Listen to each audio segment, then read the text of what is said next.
Տանը մնացել է 1 օր, անընդհատ խառնելուց հետո այսպիսի զանգված ենք ստացել։ Հիմա սրա վրա կավելացնեմ մոտ կես թեյիկը դալ լիմոնի աղ, որպեսզի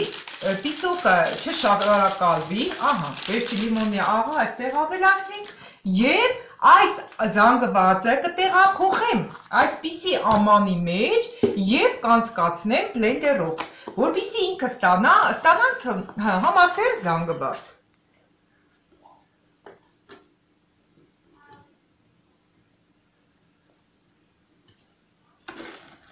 Այս կողքի տանք, որպեսզի չթափվի։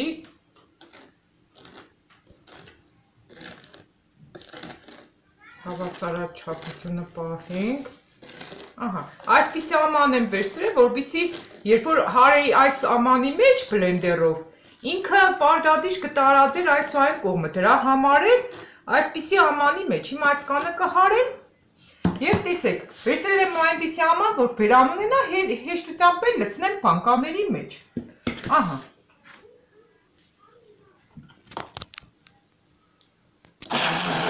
Արդեն սա կհարենք, ստանանք համասեր զանգված։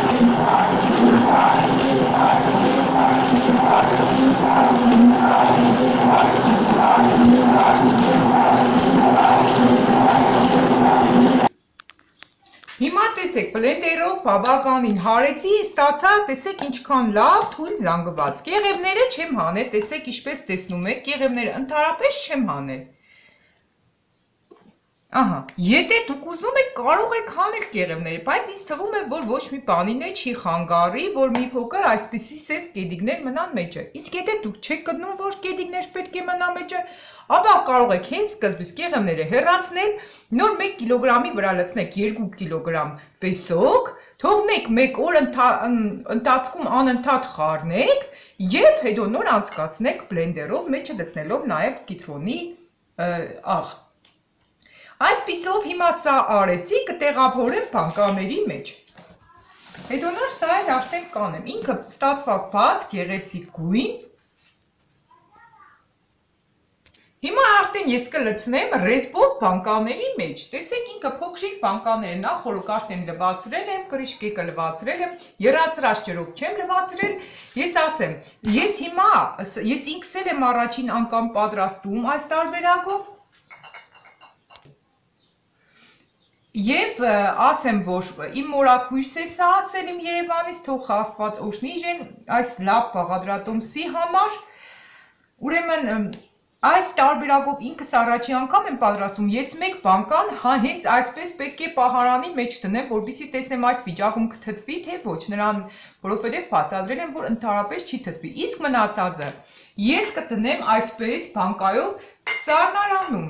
հենց սառնարանում, որպեսզի առաջին անհրաժեշտության դեպքում հենց օգտագործեմ, իսկ ինչքան կստացվի պարունակությունը մոտ, ասեմ, 2,5 կիլոգրամ թեղցը, ծիրանը, ներողություն և պեսոկը միացին, 2,5-ից մոտ 3 կիլոգրամ, հիմա ես փոքրիկ բանկաների մեջ կլցնեմ, տեսեք ինքը ինչքան հետաքրքիր գույն ունի, բաց թարմ վիճակում է այս զանգվածը, ժամանակները շատ չի խլվում մեզանից, արդյունքում է այսպիսի բերան ունեցող ամանով, արեք, որպեսզի հեշտությամբ լցվի և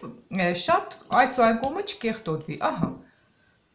այսպես կլցնեմ բանկաների մեջ և կպահեմ սառնարանում, իսկ մեկը կպահեմ արդեն պահարանում։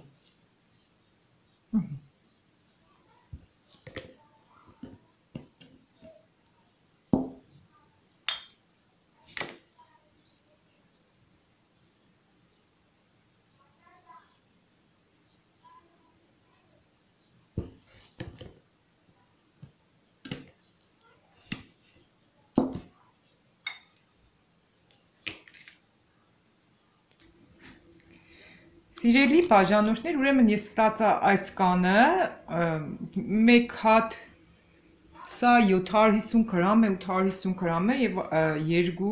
4, 6 հատ է փոքրիկ բանկաներ, մոտ արդեն ինչպես նշեցի, 2,5-ից 3 լիտր ջեմ ենք ստանում, թարմ վիճակում։ Սա կարող եք եւ եպեիք, եւ հացին քսեք երեխաներին, չգիտեմ, ամեն դեպքում թարմ ծիրան է, թարմ ծիրանի ջեմ է, որը կարող եք օգտագործել։ Եվ նշեմ նաեւ ինչի համար։ Ովքեր որ հատկապես քիչ ժամանակ ունեն, սա այս պատրաստման ձևը իրենց շատ հարմար կլինի։ Հետո այս տարբերակով ծիրանը իր վիտամինները ամբողջությամբ կպարունակի իր մեջ։ Եվ պահելը շատ հեշտ է, եւ ես ինչպես նշեցի, անպայման ձեզ հետ կկիսվեմ, թե կարելի այն պահել պատշգամբում, որ չթթվի։ Ես ինքս կհամոզվեմ եւ պարտադիր, հետո ես կկիսվեմ ձեզ հետ։ Մոտ 10-15 օրից ես կտեղադրեմ մեկը պահարանի մեջ եւ կկիսվեմ ձեզ հետ։ Այսքանը սիրելիներ, ինչ կցանկանայի կիսվեի ձեզ հետ։ Եթե այս պատրաստման տարբերակը ձեզ դուր եկավ, դրեք լայք, բաժանորդագրվեք մեր ալիքում, ովքեր բաժանորդագրված չեն, սեղմեք զանգակի կոճակը, որպեսզի նմանատիպ օգտակար տեսանյութեր բաց չթողնեք, ինչպես նաև չմոռանամ նշել, որ կպատրաստեմ նաև եփովի ջեմեր բոլոր նրանց համար, ովքեր ցանկանում են եփովի ջեմի տարբերակներ տեսնել, գիտենալ, սովորել։